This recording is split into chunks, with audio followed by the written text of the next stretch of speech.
How's it going, everyone? The Trout91 here with 10 tips on how to improve your Gears of War Ultimate Edition game.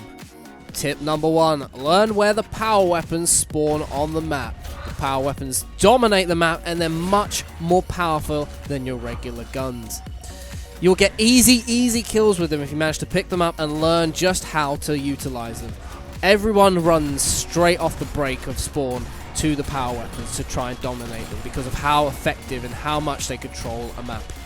They're a high traffic area, you can easily get kills, and if you can get hold of one, you can get yourself some simple kills.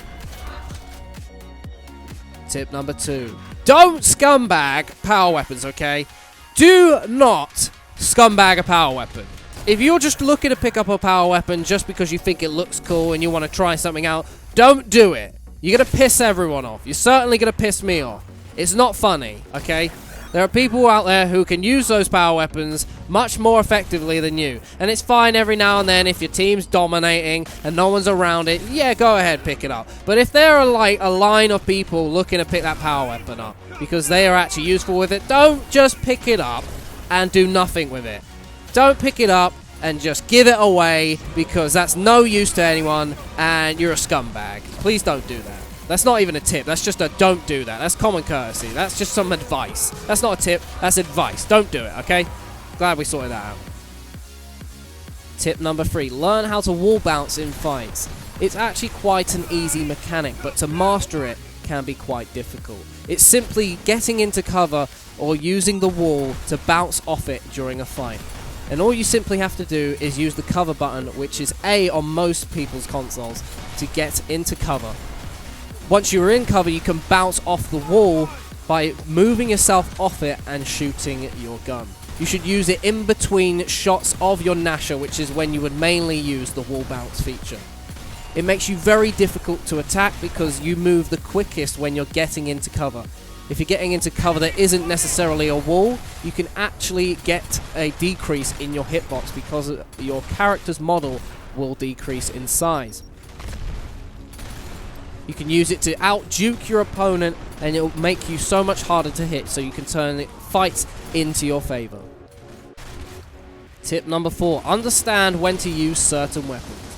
There are weapons that excel in different variable situations. Obviously, something like a Lancer will excel at distance. Something like a Nasher will do much better up close and personal.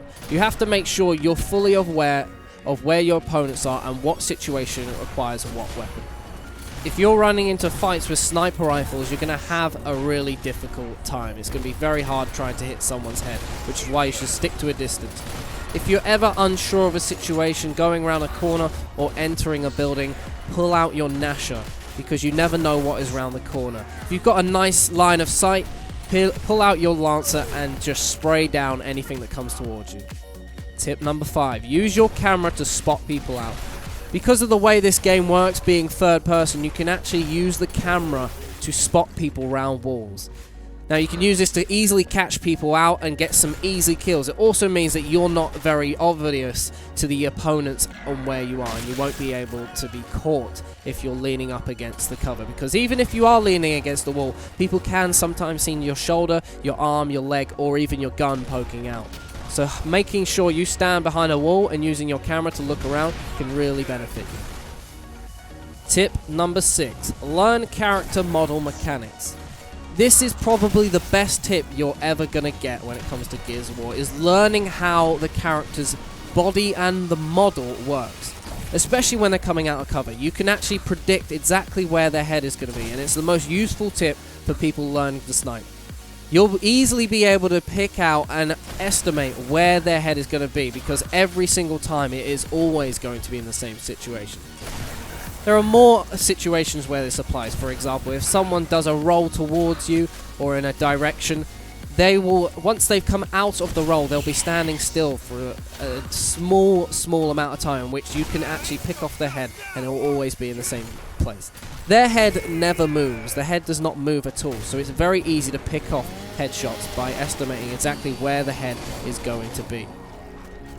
always remember that the body can only go in so many directions and it can only move in so many ways. It's quite rigid, in fact, which makes hitting it and estimating where the body is going to go quite easy, especially if you use a sniper.